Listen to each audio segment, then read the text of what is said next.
bomoko ya mboka.com émission donc kuna so côté na site wana au mona makambe belé bakosa binote yango ne mikolo yo wana pena to Mathieu Kiti soko tuni nzambe mikolo na prière biso ka kota na 3W bomoko ya mboka bino bomona nzambe soko mise mission bongo bino bosa wapi pona site yo bomoko ya mboka nazangi maloba oloba mais nazo senti na motema nanga que eza site moko yo kende musika yango na pamboli visionnaire nango pe na pamboli ba collaborateur nyonso nzamba pesa bino ba makoki place bozai ko suka nzamba mema bino likolo nzamba mema bino vraiment likolo nzamba baksela bino ya mingi. Nous sommes internationaux.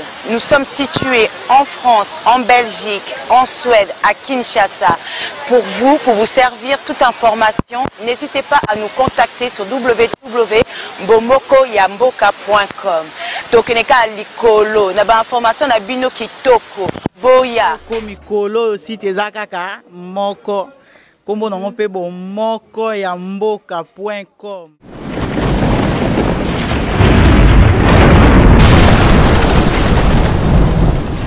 www.bomokoyamboka.com. Pour nos internautes, www.bomokoyamboka. Bomokoyamboka. 3W. Souhaitez-vous avoir un mariage de rêve, un anniversaire inoubliable, une fête de baptême marquée, un service traiteur surtout de qualité? Ne cherchez pas loin. La Grâce Décoration se fera un réel plaisir de concrétiser votre attente à travers la décoration de vos salles pour une ambiance de couleur. Sans oublier la qualité et la rapidité sont notre univers. Contactez-nous alors au 0041 78 73 52 224 Suisse ou canton de Basel. Maison La Grâce Décoration, ton cause. On appelle sauvons les Congo. Mais ceux qui ont été Bitumba, non, mais Bitumba, mais c'est ça le problème. Le problème.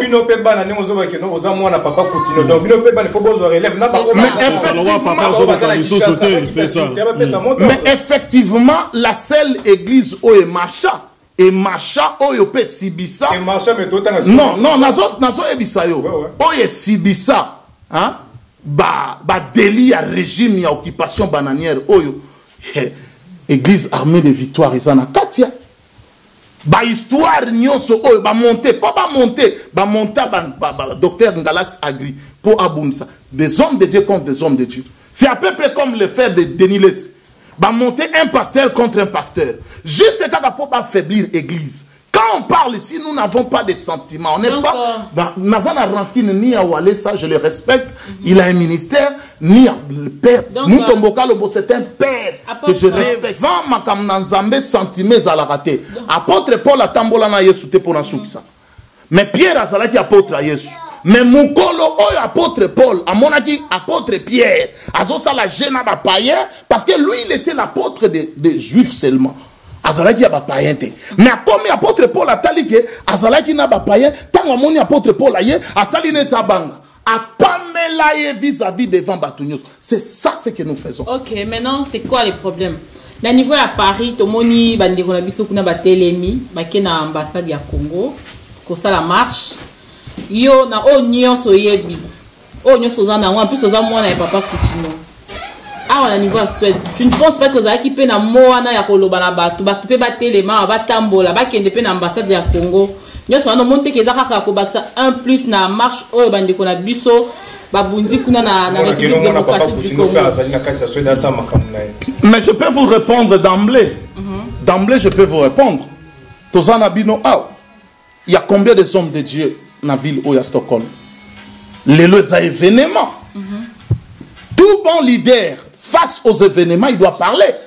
Pour encore rafraîchir bino mémoire, moi je ne suis pas un amnésique. C'est-à-dire je n'ai pas une perte profonde de mémoire. Comme la majorité des communs des mortels de nos compatriotes congolais, ce sont des amnésiques. Permettez-moi l'expression. Alors, tant que tu as opération Charlie Hebdo, les leaders, Marie Le Pen, président, il y a FN, Front National Français, bah fasciste, à lobby, bah PC espace. Sarkozy, président, il y a IMP, à lobby.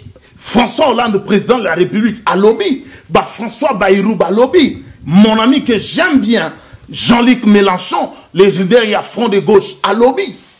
C'est-à-dire, quand je vous dis que nous n'avons pas de leader, est-ce que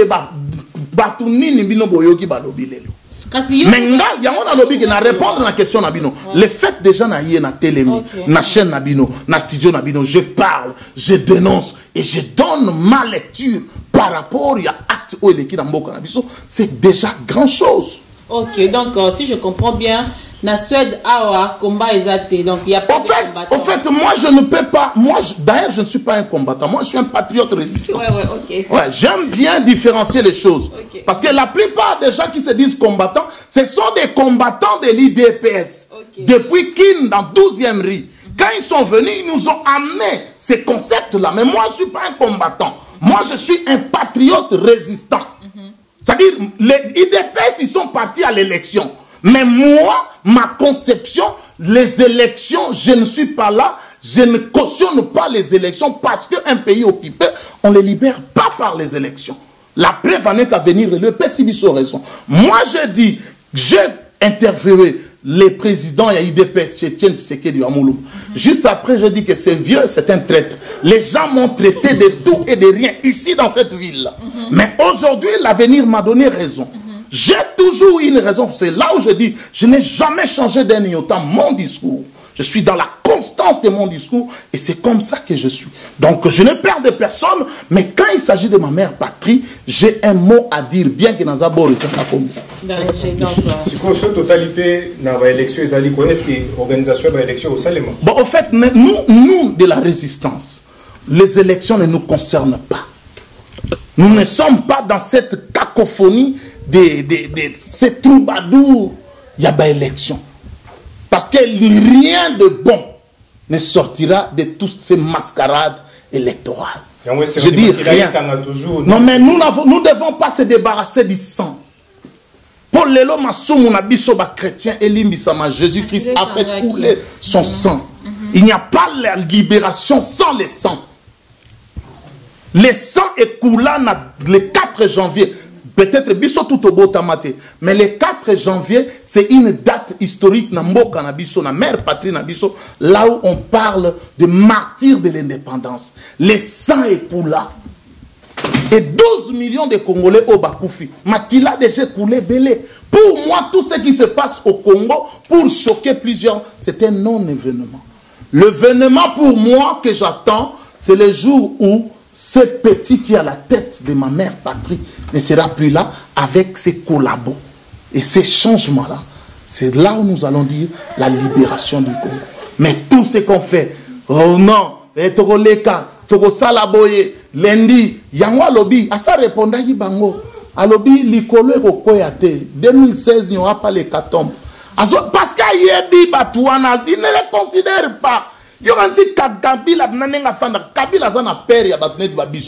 Notre discours lui fait mal. Mais il n'a pas peur de caméras. C'est son ami. Badnamo a infiltré l'opposition, a vu la stratégie de son opposition, a qui a apprécié. Il n'a pas peur de Mouyambo, il n'a pas peur de Bwemba, il n'a pas peur de Fayoulou. C'est tous ces gens-là. Il n'a pas peur de Mwanda Nesemi. Parce que ce sont des gens qui sont là. Et ça,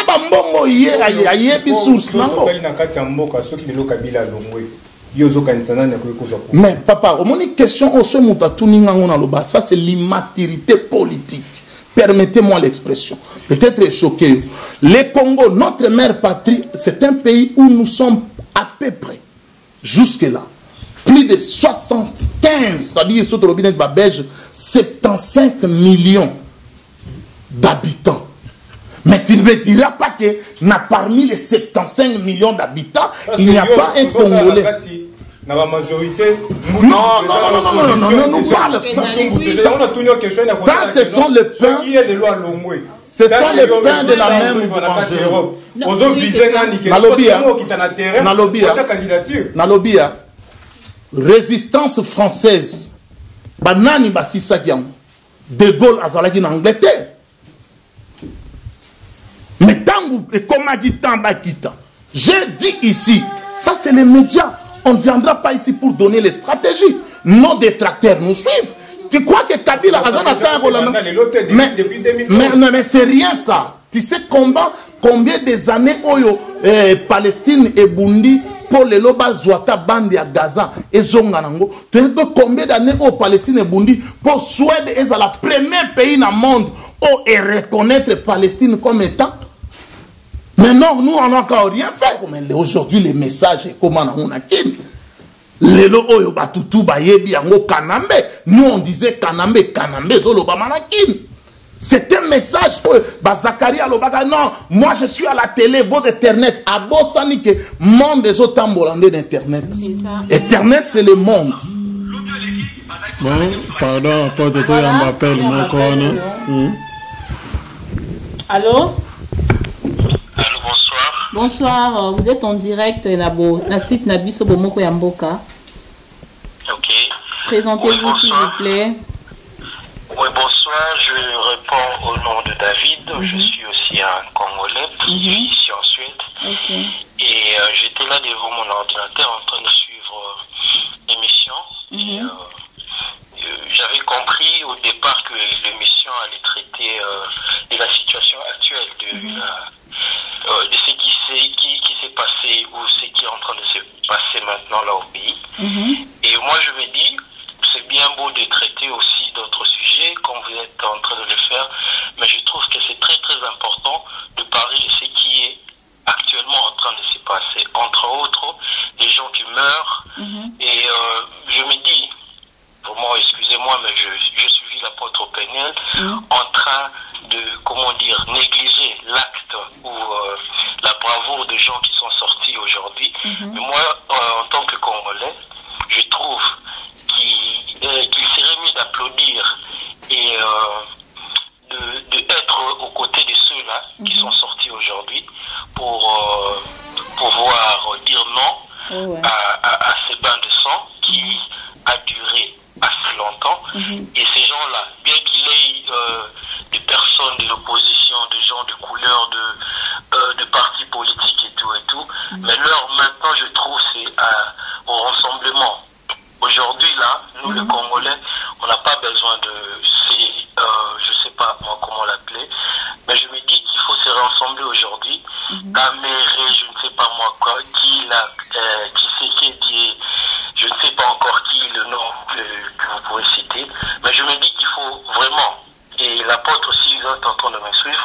Moi, je pense, je sais pas, c'est une question par rapport à vous. Oh, oui, vous suivez très bien. Trouvez-vous pas que c'est aujourd'hui, c'est en fait le jour où vous pourriez dire merci bandeko na ndenge bobimali libanda lobi bobima lisusu makasi lisusu na bandeko na biso ya opposition na banani tosangana lisusu mpona kofaire partir mutu wana azali na pouvoir na tête ya pays na biso depuis assez longtemps au lieu que olobaki bato wana o baosala wana eza rien acte bapose wana eza rien. Apôtre, on a évité ce saisir un mois moutier. Ouais, merci d'en saisir question très très bien. Peut-être tu m'as suivi juste au milieu. J'ai commencé tout d'abord à saluer l'acte de Bavour. J'ai dit Bisso Banacité. Parce que ces mouvements, c'est les Banacités qui ont pris le contrôle de toutes choses. Parce que Bato Yozotanga, pour votre information, IDPS, Baboyi, que Batouba Kitananze, la porte-parole na bango, a salaki lobby, a tangaki discours oyeuti na hiérarchie na bango. Bon, utaï Golanda, message de vœux oyo IDP, il y a président IDP Tshisekedi. Alobaki, il a dit que tous les combattants, les militants et les membres, il y a IDPS, il y a parti naye, il faut pas respecter hiérarchie. Alors, hiérarchie, l'obaï que Batouba Kitananze late. Donc, déjà, pour votre information, actuellement, nakoki kobete la IDPS maboko te. Et ba parti yo mona ba marche et salamana ba to mona déjà ba révolution de salami awa mais ba yela biso te ba telemisi ba banderole ya ba parti politique na bango. tout le monde a la révolution rouge et salami na ba éclair. Mais oui, effectivement, la zone. Résultat de ce qui est voté, ça va bander on na bamu et qui va aboutir na départ il y a président wala o azali siko ko persécuter batu. Au moins que réaction na résultat wala ndi mteza la loué. Au lieu de ya ka to bandara siko déjà na ministre toujours déjà unification ya batu nyonso bozala makasi tozala bomoko nengi site na biso site ya bomoko amboke lo bango si bien que tout ça na biso nyonso ensemble pour que tout sa force moko boito pourquoi combattre Batouana.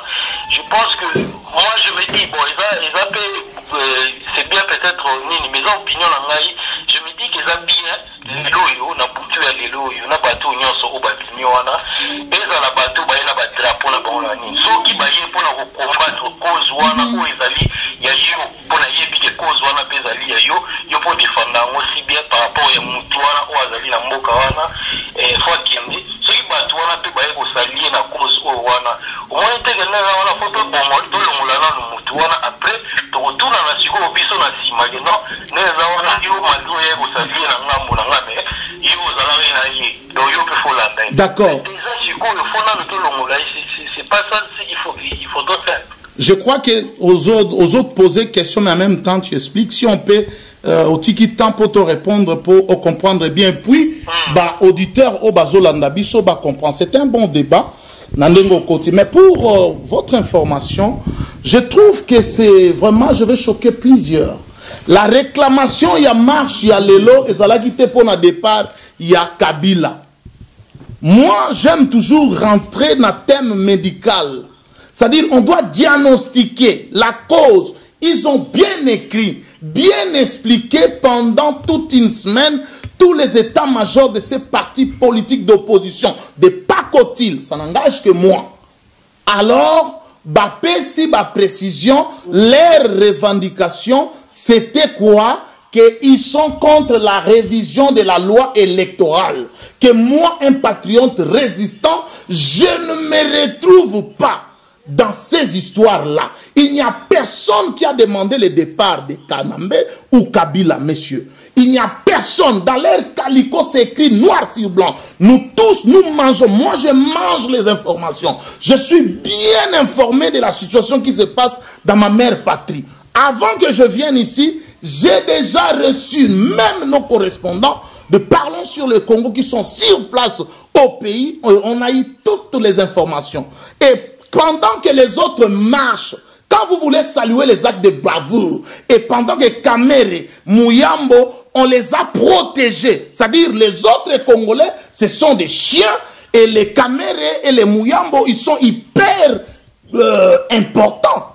Et c'est ce que nous ne voulons pas. Voilà pourquoi, étant donné que nous sommes des patriotes résistants, nous ne devons pas partager la vision de l'opposition de Pacotil face à l'occupation de notre mère patrie. Donc, je suis clair et distinct. Je n'ai pas négligé l'acte qui s'est passé aujourd'hui, mais j'ai dit seulement que c'était un non-événement.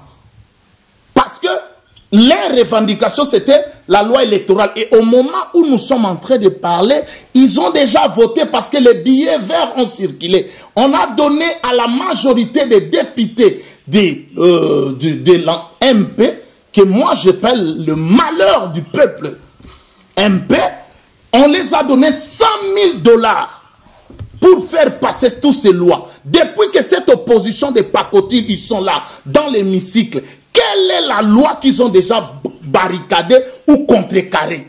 Rien du tout. La première législature de 2006, là où lui-même, celui qui aujourd'hui, qu'il veut se faire un aigri qui est devenu opposant, il a infiltré l'opposition de Pacotil juste pour donner les informations à son patron, la personne de Kamere. Et tous ces gens qui sont venus de Mouyambo, tout ça, ce sont les anciens de l'alliance de ce que j'appelle les malheurs du peuple, MP en sigle.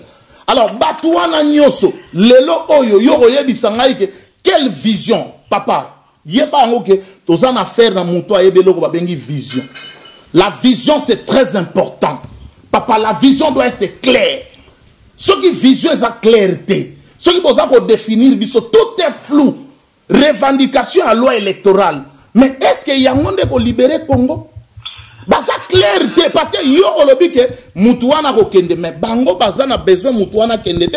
Est-ce que Kamera sa ebisa que Congo est occupé? Est-ce que Muyamba sa ebisa que Congo est occupé? Est-ce que Tshisekedi sa ebisa que Congo est occupé? Est-ce que ba opposants nyonso wana ba Martin Fayoul ba Vwemba tous ces gens basi ba ebisa que le Congo est occupé? Même notre sœur l'actuelle la dame faire du MLC. Et ils sont dans l'opposition, ils disent nous sommes une opposition républicaine pendant que cette opposition n'a pas sa place pour le moment dans la situation actuelle de notre mère patrie. Na habité sur Ozana Momosus. Voilà.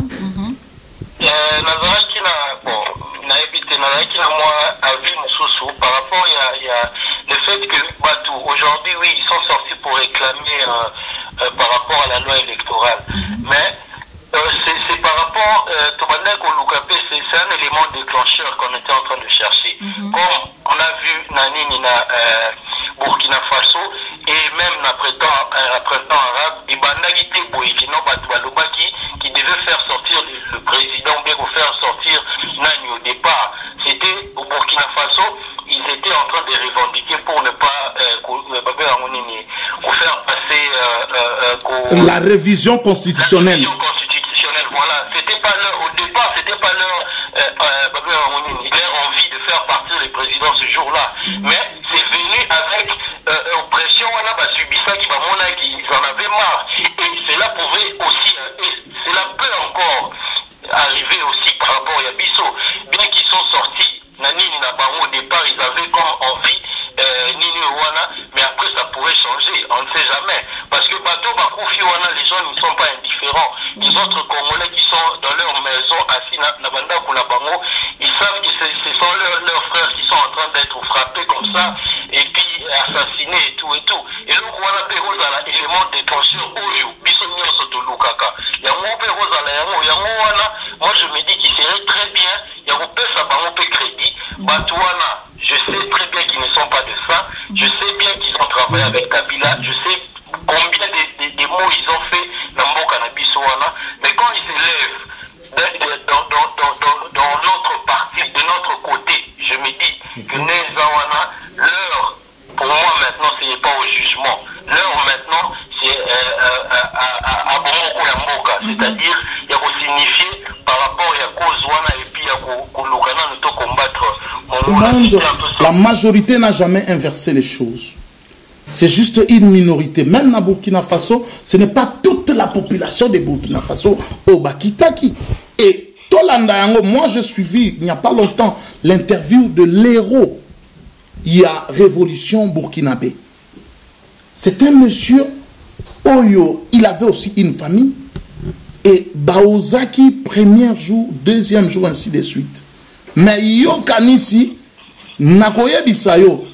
Est-ce que arriver il y a Dos Santos na Congo pour toi, ils allaient juste simple coïncidence? Donc nous devons être des visionnaires. Ok, voilà, apôtre frère Nabiso, je crois que vous avez satisfait quand même na ndenge oyo qui apôtre, peu apôtre, tout comprendre le message na yo, voilà. Merci, je crois que continuez toujours Kolanda Biso et Monsieur Zo continuer en direct. Voilà, au revoir. Okay. Voilà. Au revoir. Voilà, apôtre. Moi, je crois que notre frère Aoucho Benga, il a raison.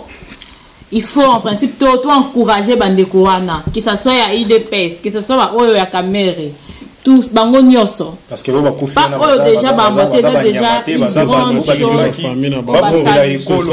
Bakoufi quand même et c'est un remerciement ceux qui on est de cœur avec eux. Je toujours dit que en termes que Monguna soit moto azali ko équiper mboka akokana kolongo. C'est ça parce que bango bazo viser toujours objectif Malini bolongo la IDPS la mise en scène wana parce que IDPS va pesi mot d'ordre na bango clair que les Batouba kitate nanzela.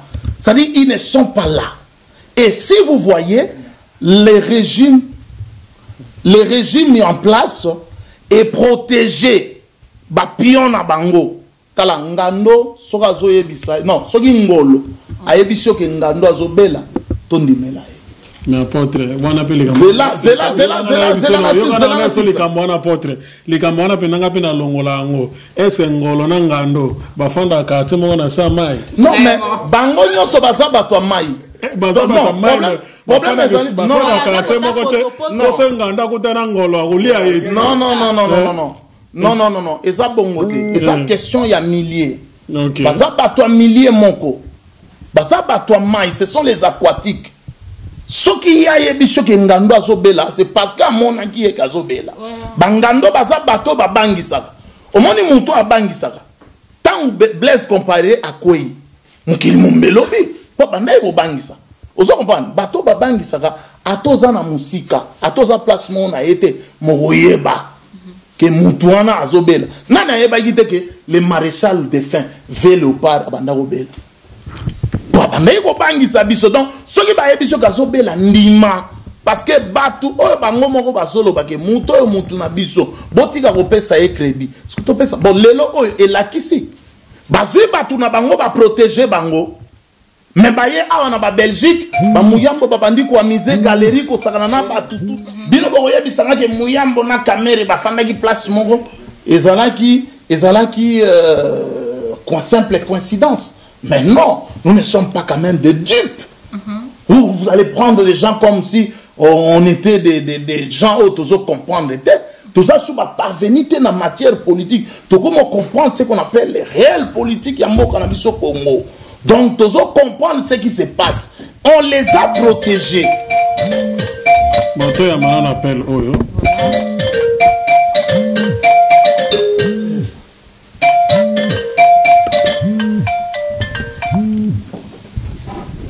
Allô? Oui, bonsoir. Allô, bonsoir.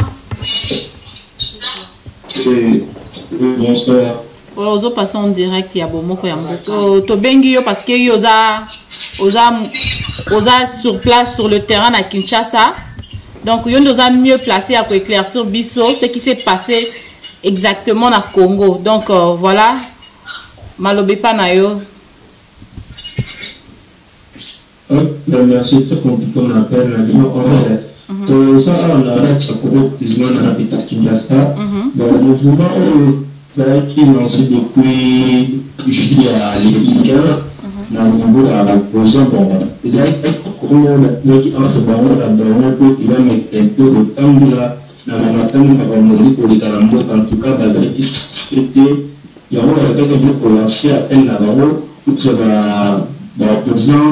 La société civile, la société civile du groupe de Parlement Bazaraki, alors, qui est le groupe de la salle de la base de la ligne de la ligne. Si on a un petit peu de gouvernement, peu d'autorité là qui sont entre autres, qui est la meilleure, en tout cas, jusqu'à présent, je suis justement enlevé, qui va me dire, on a un ballon, qui va donner les années à la porte, entre autres, là, je suis dans le dépôt, va bien donc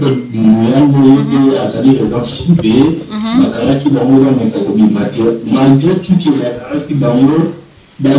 en tout cas vraiment la capitale qui m'a dit à part ça la capitale le type de gens qui est au niveau il y a Bumbashi pour la Bukavu précisément en tout cas qui m'a dit Bumbashi mais surtout Bukavu vraiment parce que ça qui dans la commune de Kamakano dans la qui vraiment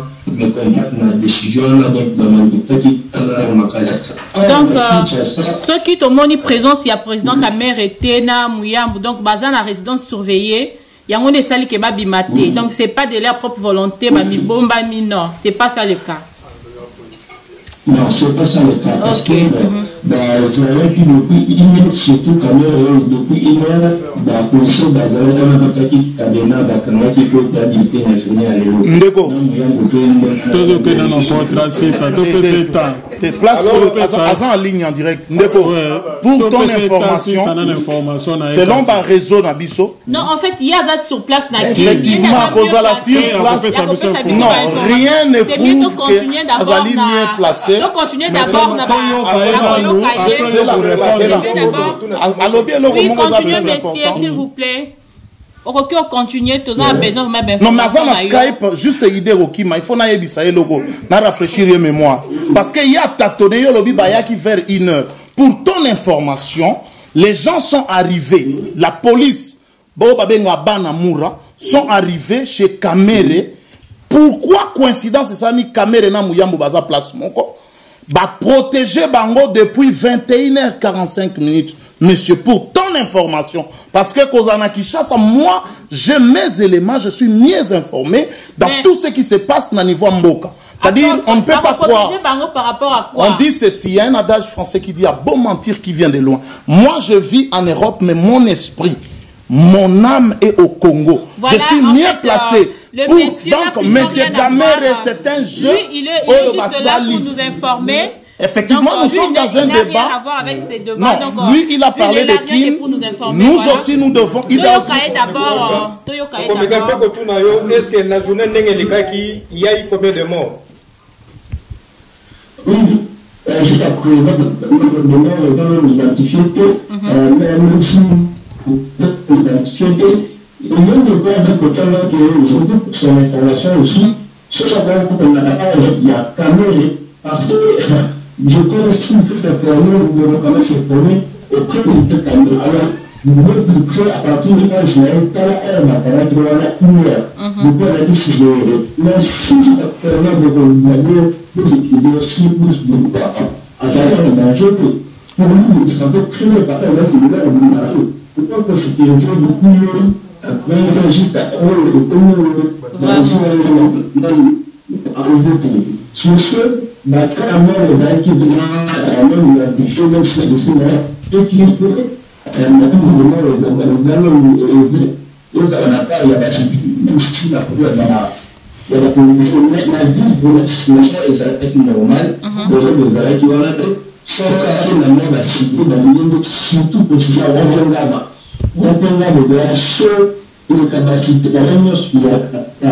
Ensuite, là, on a un accident qui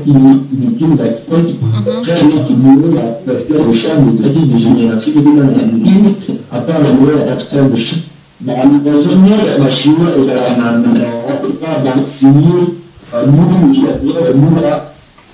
d'accord, mais si je vais être au temps activé, il n'y avait pas pris de ça au fond de la ville. Lui, on a tout ça. Donc, plein de choses de petit, il y a un représentant dans le chose. Je connais la femme où vous avez dit que vous avez une chose de la liste de l'île dans la caméra. Si vous étiez là parce que le client était une dynamique qui était de la victoire. Et peut-être moni pe ba soda ba kufi ba policier ba kufi est-ce que bilan na bango yebani to ndeni? Ok.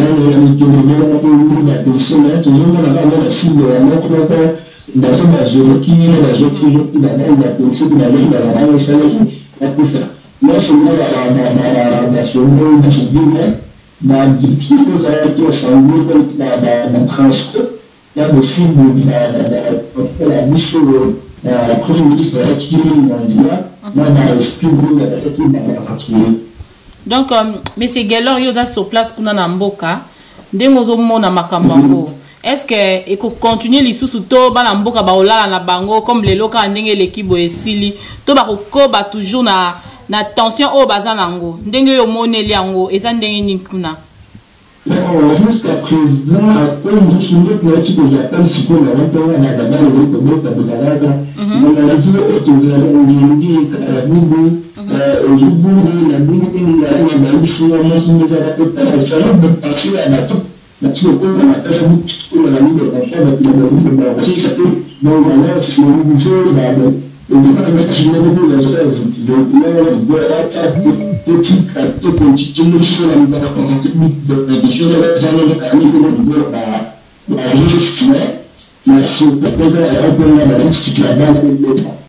en tout cas, on a dit ça sous-informé. Oh là là, mais quand même Thomas. Aza sur terrain, Aza sur abengi biso tozo so appel mosusu wa to yamba. Ok, to yamba. Allô papa?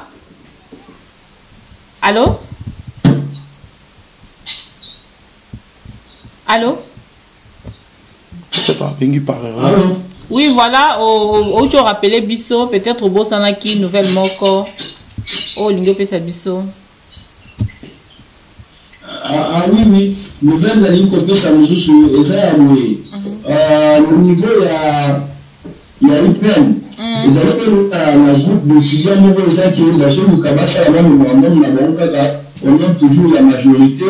Pour même aussi dans le coopératif de skis, la bonne paix à Vital Caméréna, et ça, on a la suspicion que l'unité jusqu'à présent, nous n'avons décidé comment parce que jusqu'à présent, ça va en autre période, ça va là pour donc, on va présenter mes excuses d'avoir pas Victor Caméré par rapport à quoi? C'est ça. Qu'est-ce qu'ils ont à voir dans Marambouana?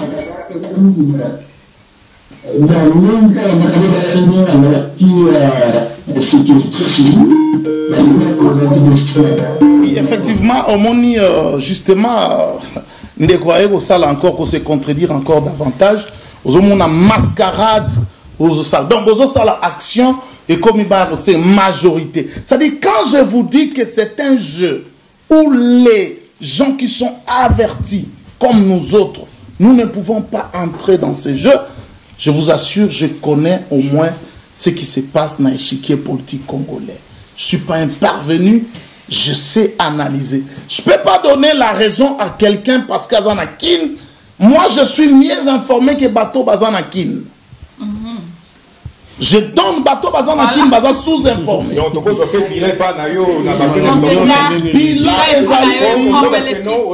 Nazali bien informé parce que na minute oh Nazali parce qu'on se connaît. Moi je suis un homme des médias. Je suis l'initiateur de Parlons sur le Congo. Quelque chose qui a bougé la diaspora congolaise. C'est-à-dire la personne qui est en face de vous n'est pas un parvenu. Que ce soit du côté du média, que ce soit du côté de la politique de mon pays, et voire même du côté aussi ministériel. Donc, je maîtrise au moins ce que je connais. Ce que je ne connais pas, je ne dis pas que je connais, mais je maîtrise ces choses-là. Si j'ouvre, parce que moi je ne suis pas à la maison, je suis dans plein studio. Mais j'aime aussi là où je reçois mes informations à partir de la source. Toutes les informations que je vous donne, je les reçois à partir de la source. Vérifiez l'heure où les Banamoura sont arrivés chez Caméré. Ils ne sont pas arrivés à 1h du matin.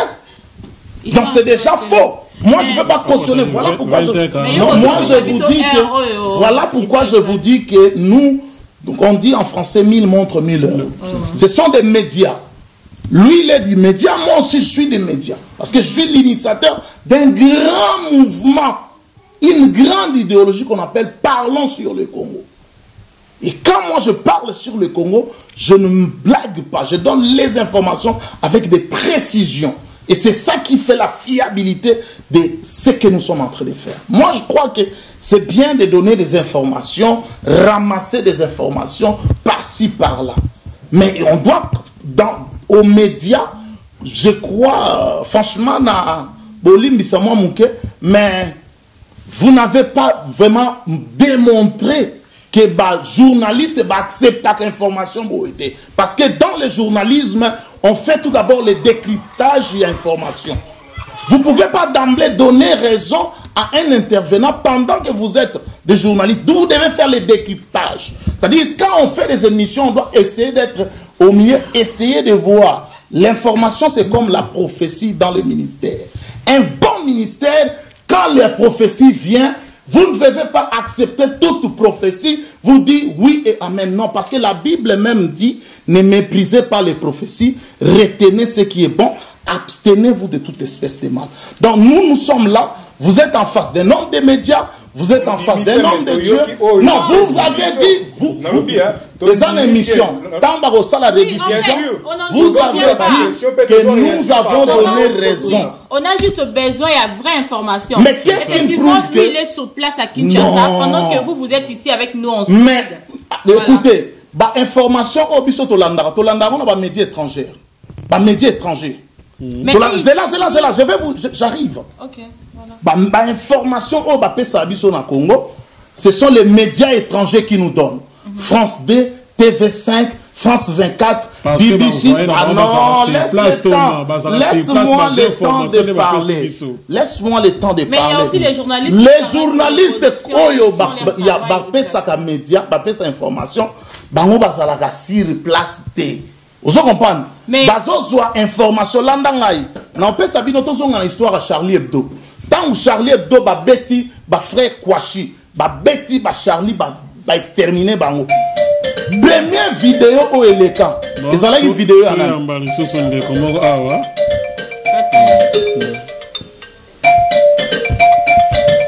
Voilà, vas-y. Apôtre. Oui, ils ont une vidéo à la. Il y a médias à mon côté, ils ont une vidéo amateur. Pour vous dire qu'il n'y a personne qui a le monopole de l'information. Aucun média européen occidental. C'est quelqu'un qui a filmé avec son téléphone Android, a vu vidéo, a chi. Et puis ils ont diffusé la vidéo avec beaucoup d'erreurs. Okay. Moi, je vous parle de choses que moi-même je maîtrise. Je connais ce qui s'appelle les affaires des médias. Les médias coupagistes, les médias des impérialistes comme les TV5, je ne crois pas à ces médias. Médias na biso ya Congo baza irresponsable. Non, les médias à Congo sont responsables parce que les médias à Congo, qu'est-ce qu'ils ont fait aujourd'hui? RTNC va la biso ba culte, va la biso musique, va la biso football. C'est une forme d'irresponsabilité. Mais au moins ils sont fait. Il y a des journalistes qui travaillent pour l'opposition. Non, il y a des journalistes. Non, il y a une différence. Un journaliste n'a pas de couleur. Permettez-moi que je puisse te dire, mais un journaliste n'a pas de couleur. Surtout quand nous sommes dans un studio comme celui-ci et dans une antenne, un journaliste n'a pas de couleur. Un journaliste reste au milieu, pose des questions. Il ne donne pas son point de vue. Alors quand vous dites que nous disons les journalistes, non, il y a une différence. Moi je vais vous dire, ce frère, c'est un patriote. Il n'est pas un journaliste de RTNC, non, c'est un patriote qui est en train de donner l'information dans les moyens de bord. Ouais, mais les médias coupagistes de notre pays, ils sont complices. Est-ce que les informations sur la chaîne nationale à RTNC? Non. Quand on nous met la musique... C'est la chaîne nationale. Oui, mais ça... Donc, ce qui se passe actuellement dans le pays, c'est pourquoi Tolingi Bango Lissousouté Bakende. Parce qu'il n'y a pas la démocratie dans le Congo. Donc, les journalistes sont emprisonnés, peut-être pour ça qu'ils moussent à Bango comme il fallait, mais ils se retrouvent dans Bakacho, alors qu'ils ont de familles pauvres, ou peut-être ils ont coca, kobimisa bango tout. Donc, ils ont enfermé la prison, ils ont eu politique en boca. Mais maman, on ne peut pas les condamner, mais il y a quand même ceux-là aussi, au problème de ça on a Congo, hein? Tokoki Koboyate, dans chaque il y a toujours des exceptions. Mais la majorité, c'est la pourriture. Ils font le journalisme du ventre. Moi, j'ai fait une émission dans des radios. Je dis au Congo, tu es un bon journaliste quand tu es lèche-bot. Permettez-moi l'expression. Tu es un bon journaliste quand tu fais les éloges. Quand vous êtes le président. Tu es un bon journaliste. Écoute-moi. Au Congo, tu es un bon journaliste quand tu es là uniquement pour parler du bien, du pouvoir. Mais tu es un mauvais journaliste quand tu poses des questions fâcheuses. Voilà pourquoi, quand tu poses des questions fâcheuses, tu deviens un mauvais journaliste. Un mauvais journaliste par rapport à qui? Par rapport au régime de l'occupation qui est dans ma mère patrie. Moi, je parle par rapport au régime. Je n'indexe personne. Je dis par rapport, selon les constats que nous avons faits. Tous les médias coupagistes, ceux qui sont au pays, ils sont bons parce que ils choisissent. Un président de la République, le président actuel de ma mère patrie, il ne fait même pas faire un débat comme moi je fais avec vous. Je n'ai rien préparé, je suis en face de 3 hommes de médias, ils me bombardent, ils ont une position et moi je me tiens les 4. C'est pas donné à tout le monde. C'est lui qui a la tête du pays. Que moi j'étais journaliste au Congo, j'ai eu à travailler là-bas. Je sais comment ça se passe. Il y a aussi des journalistes qui font leur travail comme il faut. Et ils font des émissions, des débats contradictoires comme on le fait là maintenant. Et ils reçoivent des hommes politiques et ils les bombardent comme tu le dis là. Effectivement. Mais quel est le sort de ces gens-là? Ben voilà, ils sont là-bas, je sais pas. Politique, il y a effectivement, c'est ce que je dis. Il y a aussi de ceux-là qui font leur travail correctement. Moi, je les reconnais toujours. Non, mais moi, je parle de la majorité. Donc, non, je n'ai pas dit ça. Là, on a étudié pour ça, donc voilà. Maman Olga, je n'ai pas dit ça. Loin de moi cette pensée. Mais moi, je juge de la généralité et non de la particularité. Les cas généraux, tous ces gens-là qui sont là, ce sont des médias coupagistes. Voilà, donc, Balandina Bisso, vous comprenez le débat où il est tellement makasi. Binomo bomoni ndenga porte donc kaza chocho awa pema donc moi ezati to meli pema biso nyosa wa donc na y compris donc voilà to pesi bino to remercier bino pour vous continuer toujours kolanda biso to ki ko passer la moi pub to pe maman muke na pub comme ça to se souffler moi muke on se retrouve tout juste après. OK, merci.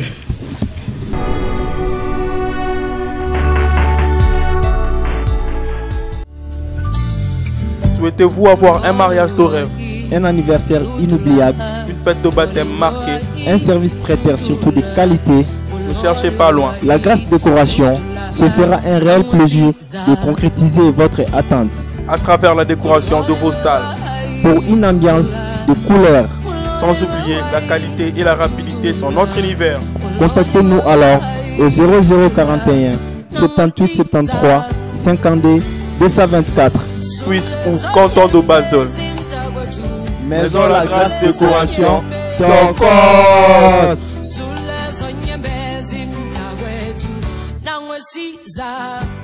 Yaya, le quantième. Le quantième. Ah, na ba tatani na ve na luan. Oui, mais tout ça le quantième. Na ba te wanya le na kokisi.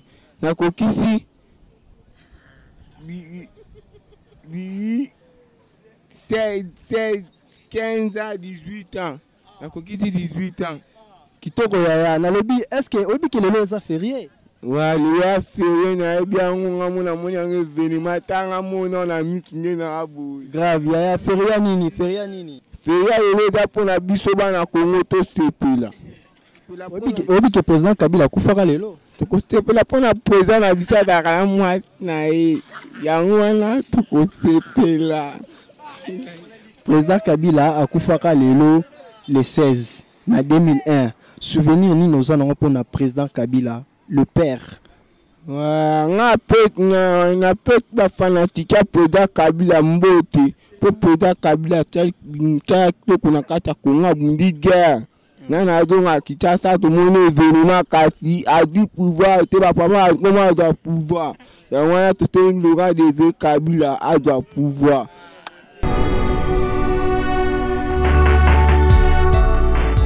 Bon voilà, chers internautes, nous sommes de retour sur ces beaux plateaux de www.bomokoyamboka.com. Voilà.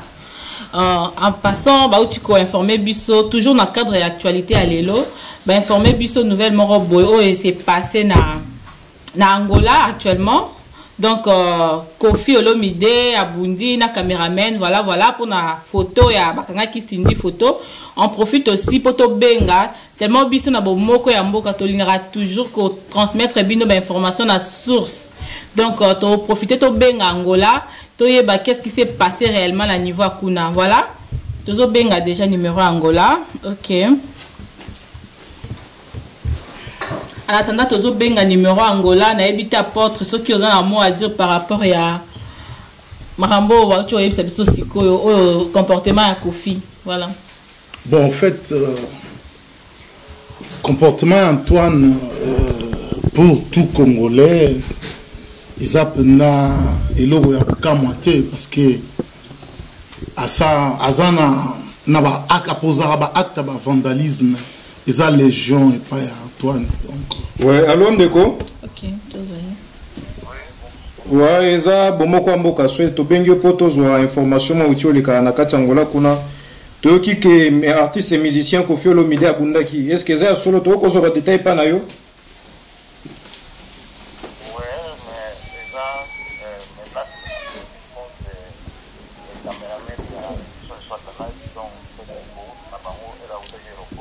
Okoki koloba mo makasi s'il vous plaît.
Nakato maloba de donc tokolinga to comprendre que non Cindy azalane moi sa Koffi Olomide na mutuna na biso. Mais c'est ça biso coup na ngola tu es parti biso de nga ya va na yé mais la nage na yé o ya comme ça en chérie c'est pas ça. Donc tout le monde a moi mais je pense que biso de comprendre na mais o za c'est na yé comment zo ba les chérie mais c'est pas ça. Après quand on comprend que parce que moko aye au changer na nga Koffi Olomide c'est pas ça. Ne fait pas ça. Donc, à d'autres pays, quoi. Il y a un robot de la pression. Pour que soit la pénale, il y a un téléphone. Il faut aller à mon avis, ça n'a pas comme beaucoup. Il y a 60 ans de profil. Donc, la compagnie, c'est la force. Il y a un robot de la pression, on a un appareil.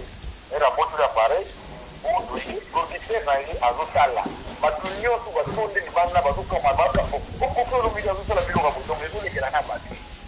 après, la voiture fait choix l'appareil, après, tu n'as pas voiture, la physique, la voiture. Surtout, il y a un autre, c'est beaucoup le tout, c'est quoi l'appareil, tout le monde a la photo, il y a des choses à gagner, tout l'appareil. Oh, après, on peut faire l'appareil, on peut faire l'appareil, donc, il y a une la besoin de la place dans l'autre. La deuxième, on a besoin d'appareil à ma solution. On dit que c'est beaucoup là, ça n'a pas comme ça, ça n'a pas calme, pour récupérer l'appareil. Mais, naturellement, lobby, bata lobby, c'est des lots. Donc, appareil, ils en ont beaucoup. Bah, il y a oublié là, bah, il y a un autre code, c'est ça code, il y a un téléphone comme ça, c'est un ami. Bah, on a un code, on a un code aussi de l'état beaucoup de message. Donc, c'est l'eau, à ce que c'est appareil, on a dit. Donc, on comprend que c'est pour appareil, on a les achètes. Et on voit que on a la raison, il y a moins de logos, ils en ont fait, à cause de la montée de on a des idées à repasser, alors que ça vient au numéro à ça, c'est beaucoup. On a dit que na auto binga sasa kipokolo apare za nyote uningi kala kame bo na mona me kuma komplike bene to na zo comprendre azo na vesa na apare se mezela kame na ozo apare to na pesa dino numero ya tata kipokolo bo bingi kipokolo ulo ka yeto ya sona yeto apare azi ko bi ezaka kipokolo na maboka kopolo alors so na maboka kopolo mi pourquoi azo zo nkapa mais dino do ara ngola bindi ya na ni aza a tolo batisi ko bazaka na Angola kaka bazongi na mboka te. Pardon? Tisi ko bazaka na kati Angola zongi na mboka te. Oui, on fait des agricultures on a la zone loin là, zone qui azaka Angola. Alors Angola, ce qu'on a fait, c'est que nous, il y a tout le monde qui a fait ça, après la parole, il y a pas dans la caméra.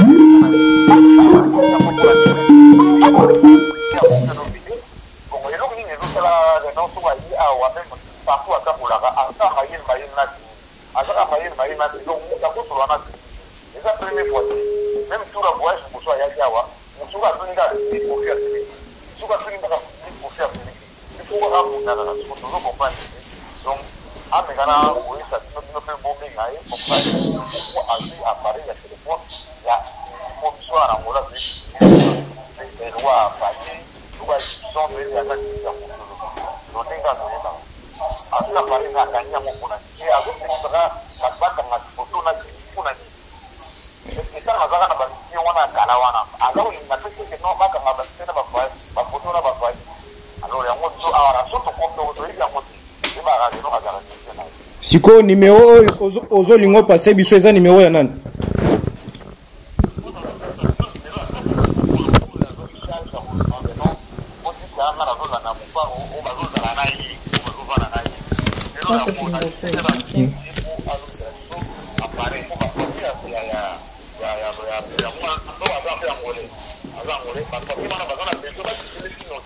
Ok. Ok, passez biso kasi numéro on to me ko benga ndeko na to zope ba détail précis. Oui, besoin moi pas na yé non, on va camille appareil à moi na ko na. Bonjour, donc ça va te pour la. Nous nous avons besoin de la photo joyeux quoi. Ça va dire ba son le wa ba na. Alors pourquoi il y a donc un appareil à pas il y a ça souligner que ba tout OK.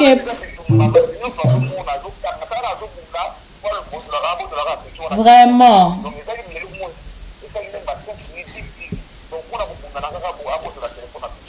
Ok, papa, on peut passer ce numéro. Oui, 923. 923. Donc, c'est le code Angola 00244. 923. 22. 05. 64. 64. Santa Kimoko.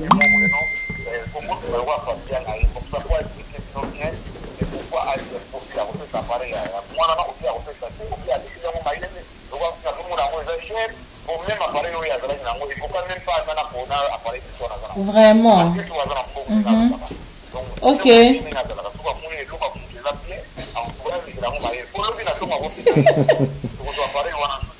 Vraiment. Kofi Olomide. Ok. C'est bon, papa. Merci. To benga Santa Kimboko. To meka un peu ko asus ba information. C'est pas naï. Merci. Au revoir. Oui. Ok, Isaac. Sur domaine Oyonde, les a mieux placé peut-être à Rolou Belango. Donc, on a évité vraiment pour artiste na biso ya mboka. Voilà, comprendre on a triste comme on a mon azaki triste donc yango et tout à la mingi na munoko. Donc bon, Olga elo ngana we koloba oyebi biso nyoso ningi tozokola boningi tobotami. Chacun de nous a une éducation na yo akoli nango et puis oazo manifester na miso batu quoi. Oyebi mutu na mutu azana comportement toyoka kamingi mais oyo eza bande ko na biso bomo kwa mboka oza na kati Angola ba pisi biso ba information esengeli na source. Donc toyebi que non akosi biso te eza mambo solo e salemi poto kaki nungu mais biso tellement tozora information na source yango esengaki to benga to tuna mituno esengeli bino moko bo miyokeli ndenge makambo ngo eleki mais ko to tuna na no réaction ya Thomas Peniel par rapport ya oyo poto yoka. Bon, au fait, dans le baron, toujours que moi je prophétise toujours comme le prophète cliché, c'est-à-dire la prophétie ça mais pas tout le monde prophétise ça raté. Et là où il y a ma il faut qu'on condamne un tout le monde a dit awa ba frère Kouachi na ba Koulibaly ba sa réaction na bango à Charlie Hebdo mutunyo so a condamné qui a mort. Ba le bagi que ça fait partie à liberté d'impression. Ça n'engage que moi par rapport à liberté au bango balobaki. Et là où mutu tant mutu alobi que soit téléphone longola photo na yo Zongi Sango. Bon, moi, je crois que Antoine Toyoga Kake, Bango Babi Bengaka, tant mon tabi mon pao, Nalinga, les lots, comment mon pao, ça mon toit, ça n'a moi moyen. Bon, Tolandagi Awa, Bazaraï Bato, Bazana Badefi, Nabade Gomsuye, Mokonzi. Bon, Sukoyo, côté Monsieur Bimaki, Azana Banyuma. Fouta, qui dit en fouca. Qui dit en fouca, ça mon toit, Fouta, Rabanyumote. Alors, qui dit en fouca, on dirait que ça, moi, maladie, moi, Kati Antoine, peut-être on a besoin de délivrance. Donc, vous en avez mieux. Mais oui, parce que les Kouagbe, ma belle n'a pas fini à Bassal Nazambe. Mon délivrance pour rejoindre le fossé. Mais total, il peine à Katomolobate, mais total, il peine à Billy, la bisou outina en Boka ya Congo. Tout le monde peut bami mabanga, donc détruire ndakunaye, donc tout le monde qui me boule équipé maka c'est pas naye. Bon, en fait, au moins Antoine a tout le monde a problématique. Déjà Antoine a pena bateau bazana ba identité douteuse na mboka. Au moins mboka n'est tous un problème à crise identitaire. Ba paya nyonso musala na bango gonyo la kaka bana. Oso mon moni ba bizale liwana net ba moni que non na Congo bazo ba paya. Bon, bateau, baza, 50-50. Au monde. Alors, moi, esprit ou en agaka, que non, na Congo, biso tonyoko la bateau, tonyoko la congolais, à qui na ngope kuna, a même toujours bizarre les liwana. Toyoka yoka pe ba masolo, que non, Antoine, aza mon pe à moi, misala maboko. Au monde. Misala maboko, soit un peu plus clair. Misala maboko, aza moi bateau, aza moi maboko milai. Mais attends, apporte rien, il y a déjà un bon quand même. Le téléphone, il a téléphone, il a tellement cher au coffee, morazan en route. Au moins, le problème est allé, on a un épisode. Au moins, qui mouibi, hein, ils sont malades. Au moins, il y a sous attends, ça mouibi, attends, ça n'a bon belé. Azane na mbongo, mais tellement il y a mesana à monta misala maboko, soit à continuer dans magasin, il faut qu'à maboko na ye sala misala nango. Vous comprenez? Malgré que to yo mona ye soki ba komboni, mamoni ke sana ye monta musala donc, mamoni ba soki bolandi ezamba libosote. On a regardé que ye azap na vandal, si on peut le dire. Vous comprenez? Parce que un leader d'opinion na ba niveau ana to tikala ko mona yango te olanda kaka un mutu moko problématique na bande ko na ba musicien problématique ba yokanaka te musala na ye ko créer ba problème donc bitumba babilo kazana no agressif alors babilo ko wana nyoso eza olakisa ke Antoine aza mutu moko azosala soni ya mboka kwa vraiment ba niveau oyo soki yo zo mibenga vraiment c'est ça. Auquel souko sala qui kuluna namboka bato en plus ils honoré tout simplement juste car pour na photo bakangi sindi donc on a évité na commenté mais je profite en passant na pesa mbote na Jean Dombele bibliothèque internationale na Angola toujours comme tous obeta masola Angola de la part ya Yemoko digital momo Pégéry Katalai moi la popi à mukolo donc bambote na yo na momo kecha na London voilà et Playboy de Shanghai Chine quoi Blanchard Djema bambote na yo de la part toujours ya digital momo voilà ok ouais to lingi to songa siko na séjour na biso tozaki na mukola lelo to moni pe na makambo esami na mukola lelo to moni pe présence ya président ya Angola ayaki elingo no bani.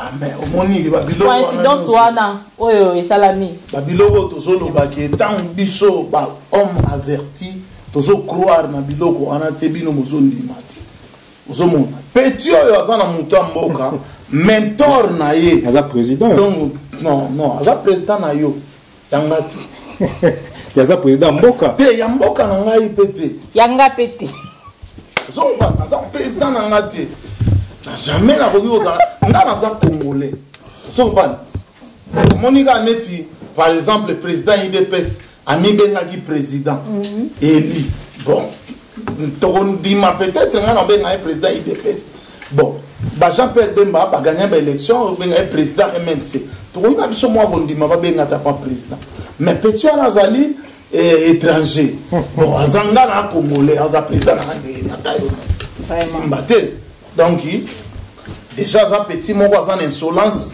azobanga bamikolo te koboma kobeta kosala biloko azosala omoni bana mike oyo bamankaka barespect na mikolo bakenda mosika te omoni petit arrogance ekosa ozomona avant yo ezalaki mpe na bato bafanda place wana. Et bon, par rapport à Mende, ndenge a bloqué la chaîne ya opposition. Idée na le cas déjà moins rapidement parce que arrivé là il y a président ya Angola dos Santos. Réaction na ezali ni par rapport à cela. Bon, au fait, omoni na lobby en OK, petit wana dos Santos azali mentor na ye. Monto ba benga mentor, c'est-à-dire bato yo bakambaka. Il y a na 3 mentors. Paul Kagame, Yuri Museveni, na dos Santos. Or, pour le moment, on dit déjà que Kagame baza déjà na moi collimateur moko boye, il y a impérialiste ou baza ba décideur ya monde. Alors comment moi muke ko zonga sima. Alors comment moi muke ko bimisa dos Santos. Alors dos Santos nde mudazo simba masolo.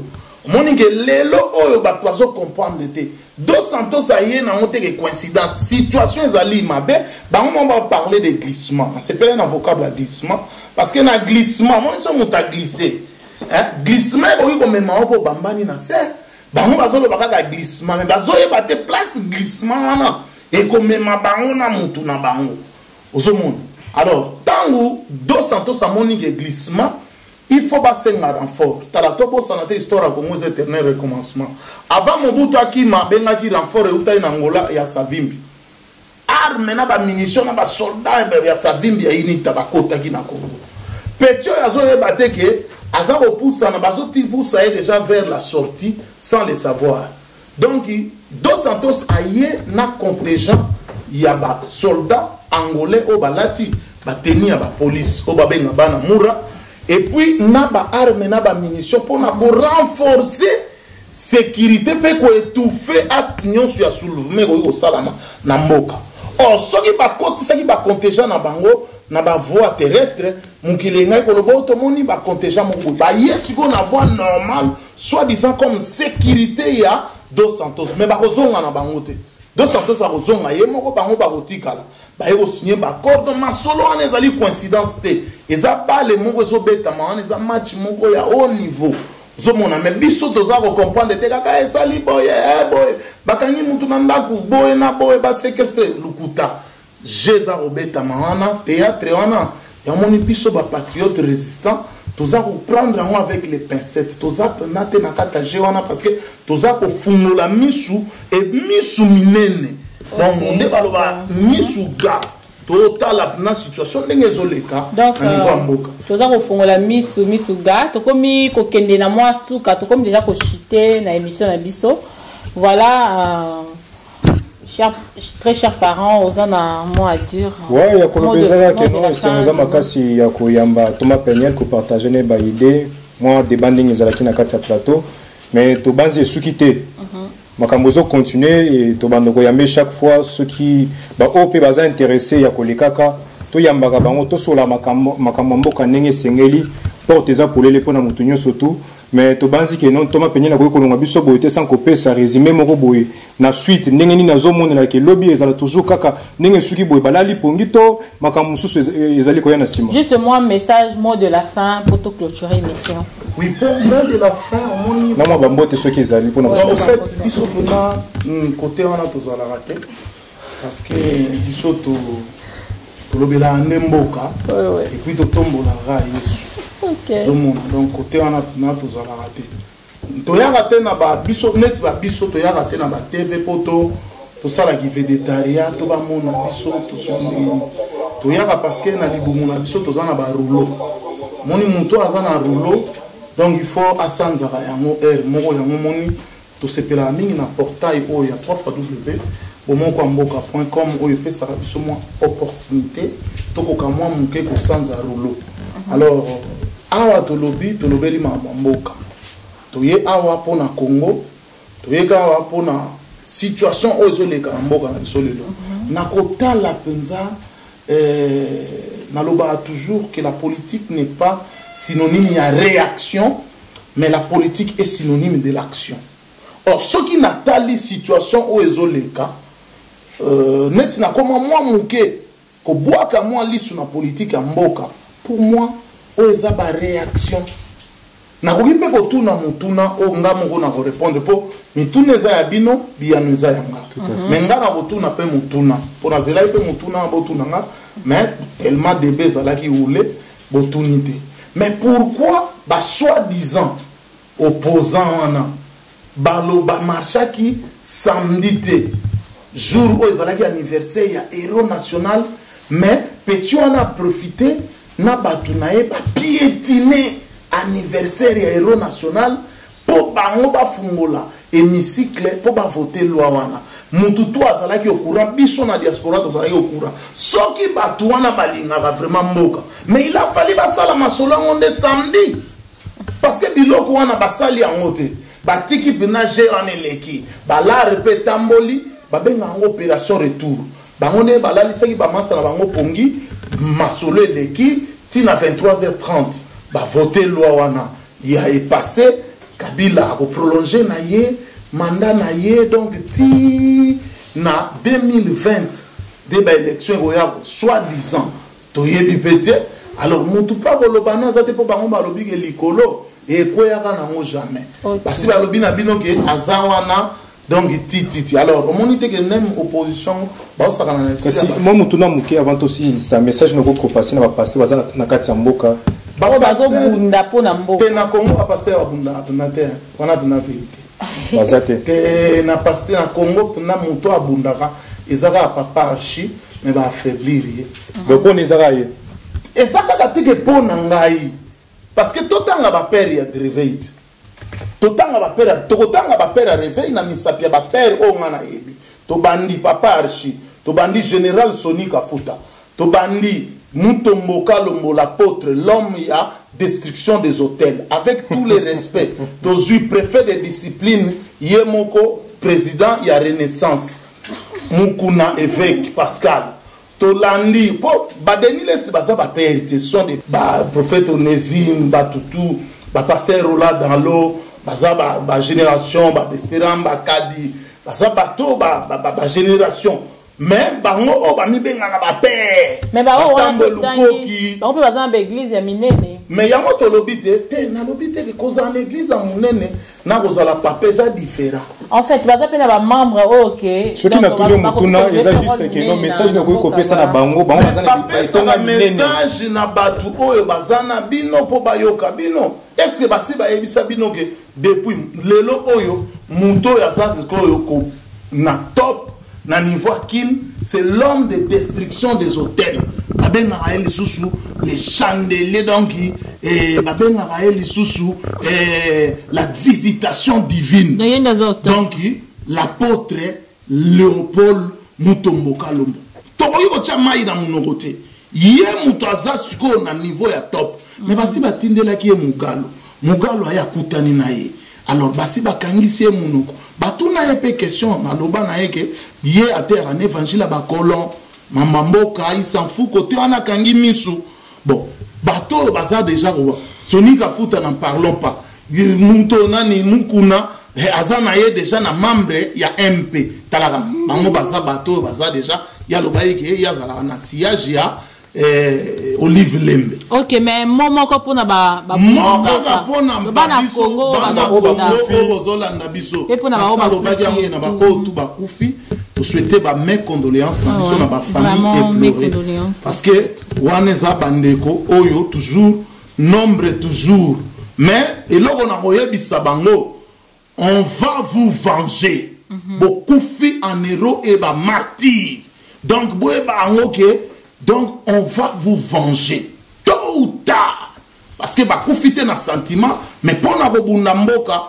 entre temps ba caméra ba batami ba bombi bango ba soi-disant bato bazo kitsa bato tu sais que d'abord ko kitsa bato mais to fula ka bango mais non voici les héros oyo photo ndima bango alors biso oyo to tikali na sengi na biso ke to tomber na ba jeu ya ba parti politique té alors tous à la prêt tous à la osagé il y a un mouvement qui est en train de se préparer et oh il y a les gens qui n'ont avant goût mais au moment opportun au son de la trompette ekozala nango eloko moko oyo ekozala te ke neti lelo Gombe ezalaki nango calme bato bazosala bachat ozwi sikoyo biso bana cité nde mobulu nde ezalaki na cité mais jour wana ekozala nde sikoyo Gombe nanu mpo bandako wana donc oyo esalami lelo eza nango kaka ke baparti politique basalaki mwa baentraînement na bango mais toza kaka koya biso tokonsolide kaka bana cité bolanda badiscours ya bapoliticien ya ventre wana te opposition pakotile bolanda ngo te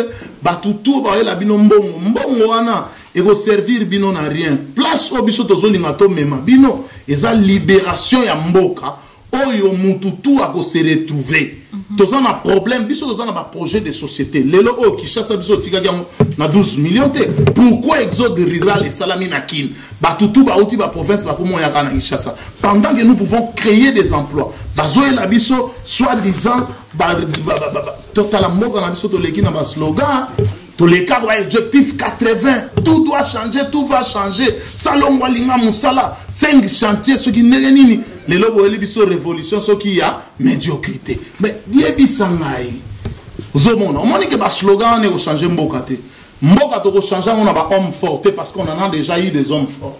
Je lance un appel vibrant et pathétique à tous les compatriotes congolais qui me suivent en ce moment, surtout nos frères compatriotes au bazana mère patrie na biso. Tous à la toujours na sang froid parce que la peur na reçu qui ça na eloko moko ya Shakespeare et puis na ko épingler moi idée moko ya Malcolm X. Malcolm X abandai ko tanga atanga ki extrait moko boye ya Shakespeare. Alobi extrait Shakespeare alobaki être ou ne pas être. Alors peuple congolais Malcolm X a bakisibo alobi nous devons se battre parce que ceux qui sont là kaka bourreau na biso soi-disant ba impérialiste la communauté impérialiste ya ba occident pour bango baya ko trouver solution pendant que bango mutu azo créer problème aux na mboka na biso tozalaka na miso na biso pona kolela et mbalobi na lingala bana mibali ba milela kate ne baloba na langue vulgaire kaka amile la raté peuple congolais totika mamaolela totombola miso to affronter banguna en face on ezala ki mot de la fin na biso discours ka moko un seul date la libération ya mboka na biso Congo. Merci encore na sur na biso Olga na papa na biso très cher papa Isaac. Merci. Franchement, dans ces pays, c'était la toute première fois. Merci. C'était aussi le baptême de feu. Merci. C'est ça. Il y a un studio Nabiso. Amen. W. Amen. ya ba effet union soleka ki na kati mboka lelo botondio botondi ndemo ezaki na plateau biso bomoko mboka. Merci mingi. Voilà, donc merci Ndenge, chers parents, à Ucholoba. Donc merci de nous participer à la débat. C'est à moi de vous remercier. Vraiment, au faire réveiller Balamboka. Voilà, tout comme une émission na biso. Avant de clôturer l'émission na biso, nazo meka un peu couper sa moi salutation. Na ba onyos ba ebingai na famille nangala, je vois Bibush Baelo na Belgique.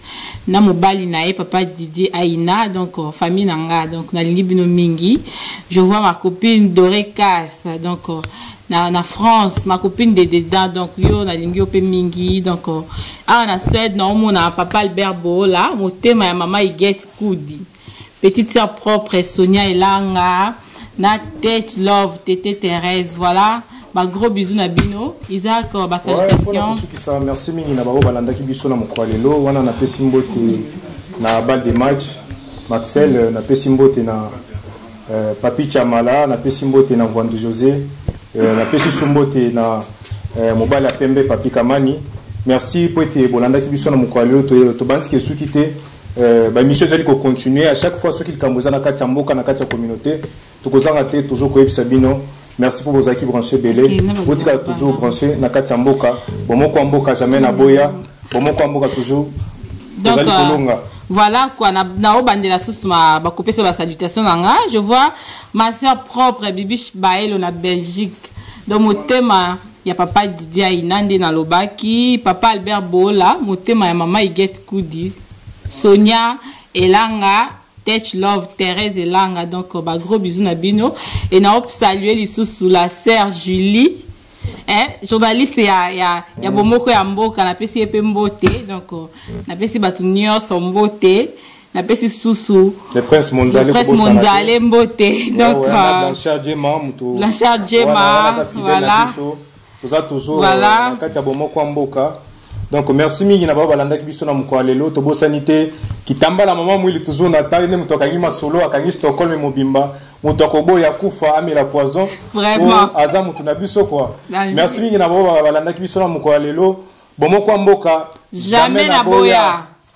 Donc jamais beaucoup boya. Bye bye, à la prochaine. Souhaitez-vous avoir un mariage de rêve, un anniversaire inoubliable, une fête de baptême marquée, un service traiteur surtout de qualité? Ne cherchez pas loin. La Grâce Décoration se fera un réel plaisir de concrétiser votre attente à travers la décoration de vos salles pour une ambiance de couleur. Sans oublier la qualité et la rapidité sont notre univers. Contactez-nous alors au 0041 78 73 52 224. Suisse ou canton de Basel. Maison La Grâce Décoration, Tokos.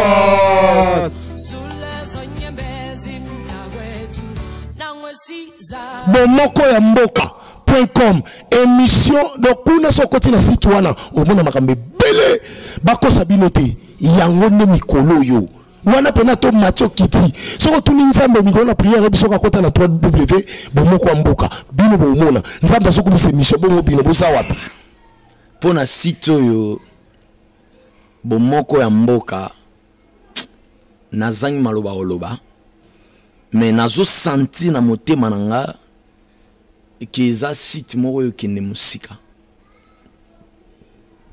yango na pamboli visionnaire nango pe na pamboli ba collaborateur nyonso nzamba pesa bino ba makoki place bozai ko suka nzamba mema bino likolo nzamba mema bino vraiment likolo nzamba baksela bino ya mingi ngalo kwa prophète na pambo. Nous sommes international. Nous sommes situés en France, en Belgique, en Suède, à Kinshasa. Pour vous servir toute information, n'hésitez pas à nous contacter sur www.bomokoyamboka.com. Donc neka likolo na ba information na bino kitoko boya ko mikolo site ezakaka moko kombo na ngope bomokoyamboka.com.